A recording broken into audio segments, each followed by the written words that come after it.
Chapter 19. May the Best Team Win. Lunar date 3.1625.6.35. 11 hours and 46 minutes after dayrise. Daniel closed his eyes and began to breathe in slowly through his nose and out through his mouth. Before their first match, they were informed by the event coordinator that the nexus controlling the cool air exchange was malfunctioning for their solar deck. Apparently, the issue wasn't major and was easily repairable. With this in mind, it was determined to go ahead with the match in the hope that the cool air would be back momentarily. After they lost the second game, the cool air still wasn't running. Daniel ignored the temptation to be frustrated. Yes, they had lost the first two games, and yes, he was sweating and feeling a bit overheated like a dog on the hottest day of summer. They all were. However, he wanted to stay focused for his team. Letting himself become frustrated was going to definitely lead to their defeat. He keyed his nexus. I know we're down 2-0. I know it is hot, but we have kept both games super close. We are staying with them. We can beat them. Maybe if I go bring out my uniform over in their solar deck, I can impede their decision making. Daniel and Emmy laughed at Seth's comment. It isn't fair, Daniel, Emmy declared with exasperation. Can't we ask for postponement until the air exchange is fixed? They were very adamant about not postponing this match. I know this sucks, but what is a little heat, really? So we are sweating.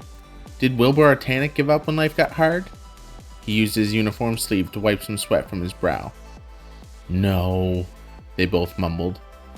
I think my volume must need fixing. I'm not sure I heard you, Daniel prodded. No, they both replied with gumption. Exactly. I know we aren't Wilbur Artanikst or any of his Shadow Knights, and really the outcome of this game doesn't affect the balance of power in this world. However, we can't give up just because things are a little difficult. We must persevere. It's what we do. It's who we are. We aren't doing this for ourselves, we're doing this for Cammi. A flash of Cammi's smile appeared in Daniel's mind. She was a woman full of energy who loved the three of them with her entire heart. Despite being a mentor of sorts to them, Theo decided not to attend the event. He explained that he didn't know how he'd feel being in a championship without Cammi. All three of them understood. For Cammi, Seth and Emmy said in unison. After Daniel gave orders to his crew, Daniel sensed the voice of Arnion instructing him to lead his friends in the breathing exercise. Okay, well before the match, Abigale taught me this technique. I want you to do it with me. It will help, I promise. The three of them spent the next minute refocusing their mind and allowing peace to replace their fears until the countdown clock hit 0. He didn't mention it, but as they were breathing in, he felt cool air start circulating around the bridge of his ship. He was no longer sweating. However, according to the air exchange indicator, the air was still off. With a renewed mind, they were ready for Game 3. They won by protecting 32 convoy ships over the 27 protected by the Knights. One game at a time, Daniel said, and then led them through the breathing technique again. Like the first time, the air turned cool. Is anyone else noticing that? Daniel finally asked. The cool air? Emmy replied. Yeah, Daniel confirmed. I feel it, Seth said. Though at first I thought it was my imagination. Me too. And the air isn't on, right? Daniel asked, wondering if his sensor was malfunctioning. Not according to my nexus, Emmy answered. All right, Daniel responded. Well, let's not get distracted by it. Game 4. Destruction was as evenly matched as the first time. This time, the Gryphons pulled out the victory with a 25-21 win. Down to the final game, protection. Each team had to protect or attack a space station. The first to win 3 rounds won the series. The cool air filled the solar deck as they repeated the exercise for the final time. Gryphons win round 1! The commentators were on the edge of their seats. Knights win round 2! Knights win round 3! Gryphons won round 4! We're gonna have a round 5 to determine the victor! And the Gryphons win round 5 in the series. They're going to the grand finals! It has been an honor to serve with you. I will see you all in our next match. The grand finals, Daniel told his ship's crew before disconnecting. He threw open the solar deck door to the cheers of the crowd and was greeted with a kiss from Abigale. Out of the corner of his eye, he saw Seth grab Emmy and plant one on her too. And she thought he wouldn't do it. You did it! Abigale exclaimed. Thanks for believing in us, and Thanks for teaching me that breathing exercise. It helped. What do you mean? Abigale tilted her head. Before our match started, we were told that the air exchange in our solar deck was malfunctioning, and they were trying to repair it. They assured us it would be fixed while we were still playing, except it never was. After sweating through the first 2 matches, I told Emmy and Seth about your exercise, and we started to do it so we could hopefully refocus. As we did, we noticed that the air was becoming cold, Abigale stated, almost as if she didn't believe it herself. How did you know? He was genuinely curious, almost suspicious of how she knew. Well, seeing that you lost the first 2 games, I started doing the exercise and prayed for Arnion to tell you to do the same. As I was praying, I heard Arnion tell me to change the heat into cold. I thought it was a metaphor for anger and peace, but when you started talking, I realized it was more real than I originally imagined. The disbelief was evident in her voice. A thought clicked inside Daniel's mind. Oh my word! Abigale, do you know what this could mean? No, I don't. What does it mean? I think maybe Arnion has blessed you as a druid, and Arnion used you to change the hot air in our solar deck into cool air so the other team didn't have an advantage over us. What? Is that even possible? Her voice was shaky. What happened, didn't it? Seth, Emmy, come over here. Daniel waved his friends over. Daniel explained to his 2 friends what had happened. No freaking way! Emmy exclaimed, grabbing Abigale and hugging her. That's awesome! Reaching the foot of the stairs, he met their families with hugs. Having asked Abigale if he could tell them, he shared what happened. Deb let out one of their loudest cheers yet. Everyone was excited for Abigale, even though she openly admitted she didn't exactly know what it meant. Though, to be fair, none of them truly did. Tomas, Daniel's father, had the best answer. It means Arnion has gifted you with a way to help people in this world in a supernatural way. You don't need to have all the answers right now. Continue to follow Arnion and the gift will continue to grow and mature. You will learn and grow, and that is all you really need to know. Although Abigale accepted his answer, Daniel could tell she was still thinking about it. He held her hand tighter to remind her that he was here to support her in whatever way she needed. They all agreed to go get something to eat before the finals began. The grand finals were slated to start at 1 hour and 30 minutes after night rise, which gave them about 40 minutes before the Shadow Gryphons needed to report to the main stage. As they were eating and chatting about the series and Abigale's newfound gift, Daniel noticed Nolan and Cammi walk by with a tray of food. He sensed the voice of Arnion telling him to go speak to his rival. Why should I try again? He doesn't want to speak to me. Go. But Arnion, he is ignoring me. Why do I? Go. Daniel sighed. I will speak to him after. Go. Like a lamb being led to the slaughter, Daniel reluctantly rose from his seat. Abigale looked at him quizzically and asked what he was doing. Without breaking his gaze on Nolan, for he knew if he did he'd never take another step, he responded, Being obedient. Arriving at the table where Nolan and Cammi were sitting, Daniel stood before them. Now what do I do? You know what to say. He did. Nolan and Cammi noticed him. Cammi raised her eyebrows while Nolan continued to eat his food. Look, I know how this is awkward for all of us, but I have to do this. Nolan, we are rivals in Solar Faceoff, and I took things a little too far when I... He paused, feeling the shame rise in his stomach. When I kissed Cammi at the prep tournament. It wasn't right, and I am sorry. Daniel held up one of his hands. You don't have to say anything back. In fact, you probably think I am an idiot and will probably laugh about this after I leave. I get it. If I was in your shoes, I'd probably laugh too. Still, he paused again and took a deep breath. I want to wish you the best of luck in the grand finals. Let's make this one for the ages, one they will talk about for years. I'll see you up there. Daniel turned around and started walking back to his table. He was sweating more than he had been during the first 2 matches against the Oni Knights. Daniel! Nolan's voice called out. Everyone stopped what they were doing in the dining area. Daniel slowly pivoted. Nolan was standing up. Yes? He was willing to accept whatever verbal lashing he was about to receive. Nolan sauntered over and stood a couple feet away from him. I watched your video on the hub. I thought you were faking it for some reason, like maybe trying to gain some new fans going into the championship. Whatever, he shrugged. It didn't really matter to me. I was still going to crush you one way or the other. His tone didn't betray how Nolan was truly feeling as he took a couple more steps toward Daniel. Daniel prepared himself for whatever came next. Instead, Nolan's face softened. Cammi told me what you told her after you recorded it. She thought you were faking too. You told her prestige wasn't important, and if there was even a small sliver of her that cared for me, she should try to make amends. Nolan scratched his head and a slight smile crept on his face. Even as I say it out loud, it sounds like crazy talk. Prestige makes Palmara go round. That it does, Daniel dryly responded. He needed some water. He was anxiously waiting to see where this conversation was headed. But she came back. She apologized to me. A girl has never done that before, especially not one with more prestige than me. Nolan motioned towards Cammi. Maybe we'll be together for the rest of our lives, maybe we won't. But in the here and now, her actions made me question things about life. He stopped, searching for the right words to say. I know I've been a real coda to you at times. I was jealous. You beat us once, and I hate losing. I wanted to make sure it never happened again. Solar Faceoff is all I know. It's what I'm good at. I'm a career player, and I want to win at every level. Nolan held out his hand.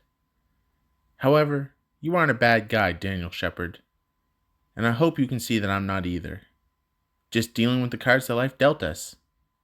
May the best team win. Hesitantly, Daniel reached out his hand and shook Nolan's.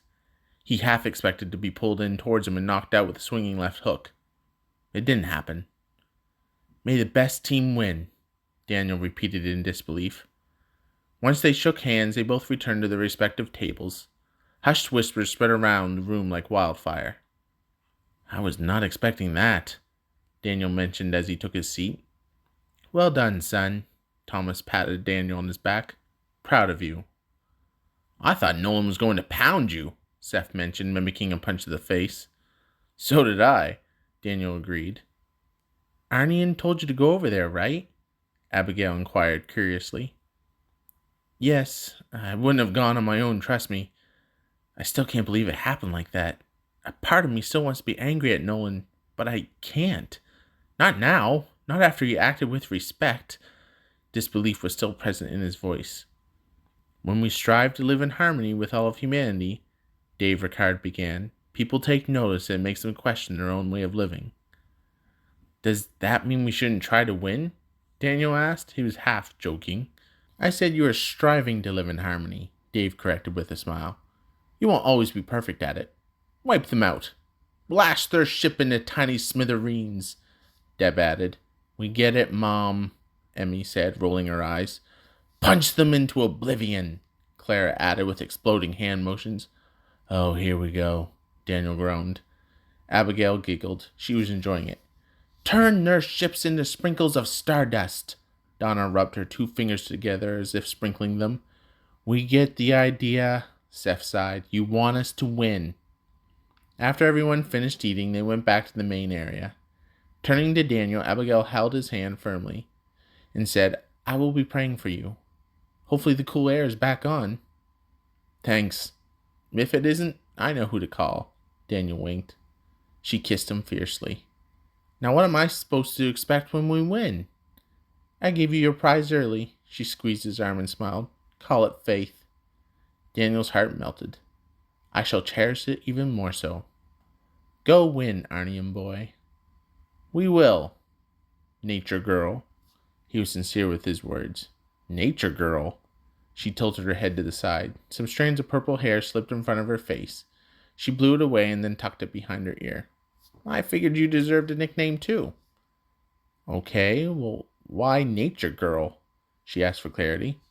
Well, you love being in nature, like up in Sumiko Lake. Plus, Arnion has given you the gift of a druid, which is all about using nature for Arnion's glory. He hoped she liked it. It fits, she smiled. They kissed one more time. I will see you after you win. Daniel followed Emmy and Seth up to their solar deck. According to the coordinator, their air exchange was working again. Thankfully, that was no longer a concern. After entering the room and before booting up their ships, Daniel reached out his hands towards Emmeline and Joseph. A knock at the door stalled Daniel's speech. "Come on in." In walked Theo Olsyn. The smile on his face was enough to light up the whole room. "Theo!" they all shouted as they rushed towards him. "I thought you weren't going to come," Emmy asked as they all hugged. "I wasn't going to, and then I saw how you were battling through the loser's path. It brought me back. Reminded me of when my Cammi did the same thing nearly 20 years ago." He reminisced, his voice filled with love. "I wrestled with myself last night, and when I woke up this morning, I decided I need to see you win in person. I watched your first 2 matches on the way over here. You nearly gave me a heart attack against the Oni Knights." "Us too," Seth agreed with a laugh. Theo held them all close. "I am sorry I hadn't come until now. I let my grief control me. But I had to come. Cammi would want me here. I know it's likely the last time you play competitively. You all have your careers ahead of you soon enough. I wanted to see the Shadow Gryphons banners rise to the rafters one more time. Look up there, just look up there, look at the standings." They saw the list of teams floating in the corner. In 12th place, the Gugway Hunters. In 11th, the Raging Leviathans. In 10th, the Mystical Kitsunes. In 9th, the Armored Golems. In 8th, the Magical Unicorns. In 7th, the Bahu Princesses. In 6th, the Llama Riders. In 5th, the Dancing Baboons. In 4th, the Crimson Grizzlies. In 3rd, the Oni Knights. In 2nd, the Red Eagles or Shadow Gryphons. And in 1st, the Red Eagles or Shadow Gryphons. 4 years ago, you started out on this journey. 4 years of studying at the academy and playing this game. You are almost there. It all comes down to this. Give it your all. As Cammi used to say, give it your all, and when you can't give any more, give some more, the 3 of them said together. As Theo bid them farewell, they wiped the tears from their eyes and prepared themselves for their first match. "Well," Daniel said, "Theo said it best. No need for me to try to one-up him. Let's give it our all." Game 1. Destruction. Despite a strong beginning, they lost the first game by a score of 25-22. The loss didn't faze them. Daniel knew they'd bounce back. Game 2. Protection. Emmy played out of her mind in the second game, allowing the Shadow Gryphons to even up the series, winning by a score of 3-1. There was now a 10-minute break, with the series tied 1-1. Daniel drank half of his water bottle and prepared himself mentally for the next 2 matches. In a best-of-9 series, if a team won both games 3 and 4, they went on to win the series 96% of the time. To say these were important games was an understatement. Game 3. Extraction. The Red Eagles protected 31 of 50 convoy ships through the asteroid field. Meanwhile, the Shadow Gryphons protected 34. Daniel tried to remain calm, but he was excited to be in the series lead. Game 4. Destruction. Unfortunately, their excitement was short-lived. The Red Eagles stormed back with a 25-17 victory. Nolan had a tournament-high 16 kills. He was doing what Daniel told him, giving the audience a contest they'd talk about for years. Another 10-minute break. Series tied 2-2. They were allowed to leave the solar deck and go mingle with people if they wanted. Emmy and Seth talked with their parents and Theo, while Daniel went and talked with Abigale for a few minutes. Apparently Tallon and her were studying the match against the little elephants, hoping to discover the strategy they used. They still had nothing. Daniel said he appreciated it, but not to pressure themselves too much. Game 5. Protection. The Red Eagles took the first 2 rounds before the Shadow Gryphons were able to win one. In the 4th round, while they were trying to attack the space station, the aggressiveness of the Red Eagles overtook them and they lost the game 3-1. Afterwards, Daniel led his team through the breathing exercise to calm their nerves. Game 6. Extraction. The Red Eagles began the game by protecting 41 ships. An almost perfect game. Not to be outdone, knowing they could go down by 2 games if they lost, the Shadow Gryphons did their absolute best. However, they only managed to protect 39 ships. It was now do or die time. 10-minute break. Red Eagles lead 4-2. The 3 teenagers did not allow themselves to feel defeated. They knew they were capable of winning 2 games in a row like their opposition had just done. Abigale encouraged them all with kind words while massaging Daniel's shoulders to try and release the tension in his body. Rolling his shoulders after the massage ended, he had to admit he felt like a brand new man. Determined to do his part to ensure victory, he readied up for the next game. Game 7. Destruction. Unlike the previous destruction matches, this time the Shadow Gryphons exploded out of the gate and took Game 7 with a score of 25-15. Daniel matched Nolan's kill total of the previous game with 16 solo kills, a personal record for him. Game 8. Protection. For the first time in the series, Protection went to the 5th and final round. The Shadow Gryphons were tasked with destroying the space station. For the longest time, neither team was able to gain the upper hand. The defense and offense stood in a standoff. Daniel knew, however, that a standoff favored the Red Eagles. Following his instincts for survival and not wanting to lose, Daniel used the strategy Nolan called cowardly all those months prior. Initiating a lunar jump, Daniel was able to slip behind the enemy forces.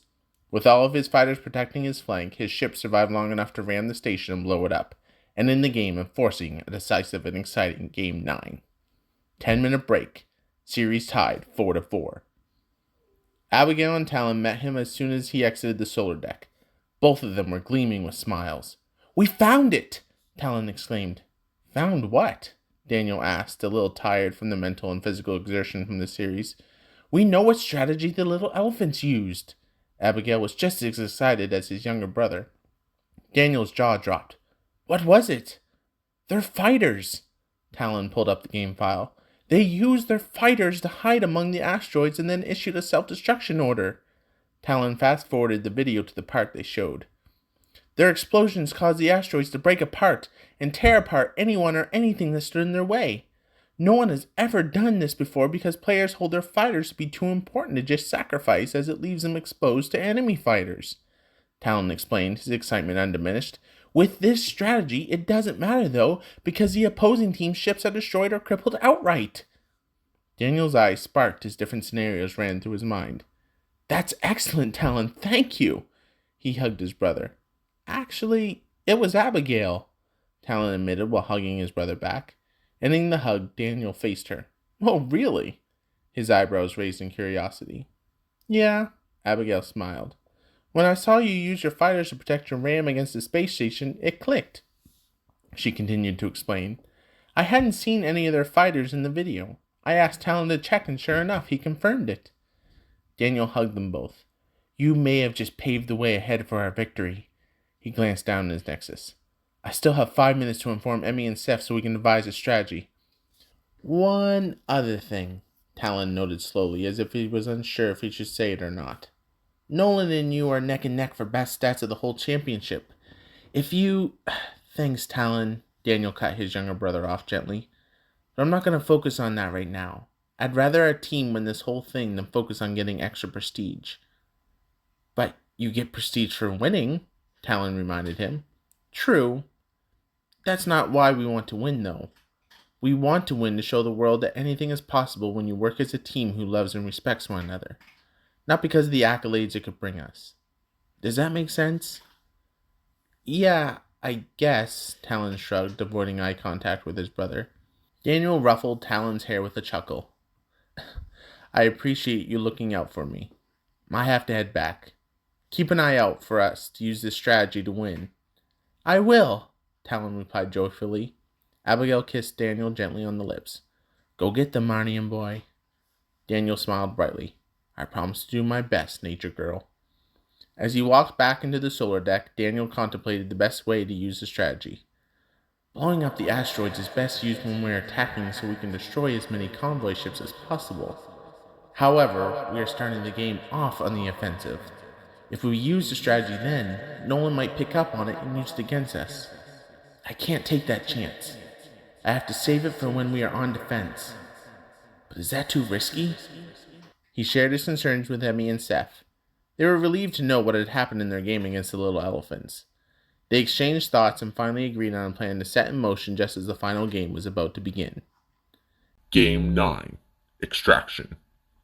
The Red Eagles played one of the best defensive games ever seen at the World Championship. They protected 46 of the convoy ships. Not allowing the anxiety and frustration to linger, Daniel prayed silently to be calm and breathed in and out as Abigale taught him to do. If their strategy worked, they would protect more. If It is a big if. The round began. Emmy entered the game with an offensive destroyer instead of her typical dreadnought. No doubt Nolan is shaking his head. That's right. Try to figure out what we're doing. If you do, it will be too late. The reasoning was simple. A dreadnought only carried a flight of 8 fighters, while a destroyer carried 3 flights of 8 fighters. This gave them more fighters to work with to employ their strategy. Daniel separated the fighters into groups and ordered them to remain powered down around multiple asteroids along the convoy's path through the field. When the time was right, he ordered them to attach to certain asteroids and self-destruct. He also initiated a program for the fighters to instantly return to those locations if any of the Shadow Gryphons' ships were destroyed. Helm? Yes, Captain. Order the convoy to enter the asteroid field on a Joseph II route. As you wish, Captain. A Joseph II route was a command for the convoy to follow Seth's destroyer through the field at maximum speed. It was dangerous. It was risky. It was the only way they could use their strategy and win. It would take them 3 minutes and 32 seconds to reach the other side. On most days, that time passed fleetingly. Today, it was going to feel like an eternity. Ellen's destroyer was also flying with Seth, clearing out any asteroids and protecting the forward group of the convoy. Daniel was flying near the middle and making sure no stray asteroids managed to destroy any convoy ships. Sir, enemy ships incoming, Tactical shouted. 832 Mark 317. 3 destroyers, sir. As predicted, the lack of defense and destroyers meant they'd be easy targets to obliterate. Daniel noted the irony. If they managed to kill the Red Eagles, they'd have a 10-second window before the ships respawned. 3 minutes. He was already pacing. Inform Group A to self-destruct on my command. He eagerly watched the radar, confidence flowing through his veins. Now! 3 asteroids exploded off the port bows of the 3 destroyers. The Red Eagles didn't have a chance to recover. 2 destroyers were demolished, and the third, Nolan's ship, was badly damaged. It was motionless in space. Perfect! Daniel clenched his fist in celebration. Nolan is dead in the water and can't respawn. Likely one of Nolan's teammates will destroy him when they respawn. Buys us more time. Helm, report the condition of our convoy, please. They are about a third through the asteroid field. Enemy spawns when we move once we pass the halfway mark. Our convoy is holding Joseph II speed and both allied destroyers are undamaged. Running the calculations in his head, Daniel replied, Thank you. Everything is going exactly as planned. He breathed in and out slowly to sustain his calmness. You know what that means. Something will likely go wrong, sir, Security replied. Exactly. Daniel was pleased that his officers were programmed to remember his personality and quirks. All eyes open. As soon as something seems out of the ordinary, I want to know. The enemy will expecting the asteroid trap now, but they won't know where we have them set up. Flight, are groups 2 through 5 still reporting green conditions? Yes, Captain. Good. 2 minutes. Daniel studied the map of the area in front of him. One of Nolan's teammates had destroyed his ship, and he was currently in the respawn queue. How will you counter this? Will you do what I want you to do? Nolan did. Instead of leading his team through the usual path of the asteroid field towards the convoy, they tried to fly above the asteroids in order to attack from above. Daniel coordinated the point of entry and commanded Group 2 to attach to nearby asteroids. He waited for the right moment to strike. Now! Once again, the asteroids exploded, this time destroying all 3 enemy ships. Daniel checked their status. Helm? Convoy is past halfway. Enemy spawns have moved to the 3/4 mark of the field, Helm answered. Daniel rolled out the next step of their plan. Flight, instruct the remaining groups of fighters to adjust to these new targets. I sent them to your nexus. On it, Captain, Flight responded with a nod. Almost there. Come on. No one has ever protected all 50 ships at the championship. This would be monumental. Something to remember it by. Daniel decided to check in on his friends. He touched his nexus and initiated a call. Seth, Emmy, how are things on your end? Good. Neither of our ships have a scratch, Seth replied with amazement. Keep it up. We are nearly to the finish. 1 minute and 13 seconds to be exact. Captain! Yes, Tactical. Anxiety gripped his stomach as he anticipated the response. 2 of the enemy ships have split up, Tactical replied. One is coming from above, the other is from the starboard. Where's the third one? No doubt it is Nolan who is missing. Not sure, Captain. I'll keep scanning the field. Let me know as soon as you find them. Flight? Group 3 will handle asteroids near the ship coming from above. Group 4 will handle starboard. Keep Group 5 in reserve for now, Daniel said, fighting the urge to panic. Breathe, Daniel. Breathe. Keeping a keen eye on the battle screen, Daniel waited to deploy the fighters until the last possible moment. He wanted the enemy to waste as much time as possible. The calculations ran through his head one more time. I need to stagger their deaths. Tactical. When will the enemy spawn change to the one near the end of the field? It already has, sir. Once they die, that is where they will be. 45 seconds. Understood. Flight, instruct Group 3 to detonate now! He didn't even watch to see what happened. He turned his attention to Group 4. Tranquility flowed through his veins even as sweat collected on his forehead. The enemy destroyer was slipping away from the asteroid. Flight 4, now! The asteroid blasted apart and damaged the engines of the Red Eagle's destroyer. It was sent spiraling into a nearby asteroid away from the convoy, and after 3 seconds was sent to the respawn queue. The ship hit by Group 3 was listless in space, but not dead. Thankfully, they were too far away from the convoy to damage them. Nevertheless, they still tried to fire their lasers into the abyss. He tapped his nexus one more time. Emmy, Seth, you'll have one destroyer to deal with near the end. Take it out. I still don't know where Nolan is. He has 30 seconds to reveal himself, and I am... Captain! Tactical yelled from across the bridge. The third enemy destroyer is coming up on our flank at full speed. It is following the path we've created through the field. I believe in you, he said, not waiting for their response. Security, all weapons and shields to max. Helm, take us towards the back of the group, full speed. Flight, order Group 5 to rendezvous with us. We're going to need them. The Red Eagles had yet to deploy any of their fighter squadrons, mainly because once their ships were destroyed, all squadrons became inactive. Nolan's ship, the Deadly Hunter, still boasted 3 flights of 8 fighters, and they could cause problems. He must have circled around, hoping to catch us off guard. A smart play. 15 seconds. Not a lot of time in the outside world. However, in Solar Faceoff, it could be the difference between victory and defeat. The Deadly Hunter fired its lasers at the unprotected convoy ships. Helm! Faster! Daniel shouted. Engines are straining at 120%, sir! Flight, tell the fighters to engage at will. Security shift firepower to engines. His bridge crew complied, and the Dark Fang caught the full brunt of Nolan's attack. The ship rocked erratically. Sparks were flying from consoles on the bridge. Shields down to 32%. 7 seconds. He's firing all missile silos. Do the same! Daniel commanded. 4 seconds. It has been an honor to serve with you. I will see you all in our next match. Daniel closed his eyes and accepted whatever fate lay before him. 1 second. The Dark Fang exploded in a blinding light. Time. Was it enough? Did we do it? As Daniel opened his eyes, the following words displayed on the bridge's view screen and a voice boomed. Shadow Gryphons win. Thank you for listening to my book Palmara, A Dying Breed. I'd love to hear your feedback. What do you like? What do you think needs some work? What are you most interested to see happen? What questions do you have? At the end of every chapter, I'll have these slides that show how time works in Palmara, plus the different sayings and terms to help you engage with the world. As well, the characters who appear in each chapter will be found in the video description. Be sure to check it out. And if you're enjoying this and enjoy other stories, please make sure to like, comment, share, and subscribe. You can always join the Discord with the link in the description as well.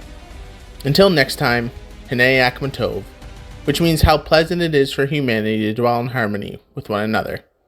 Take care.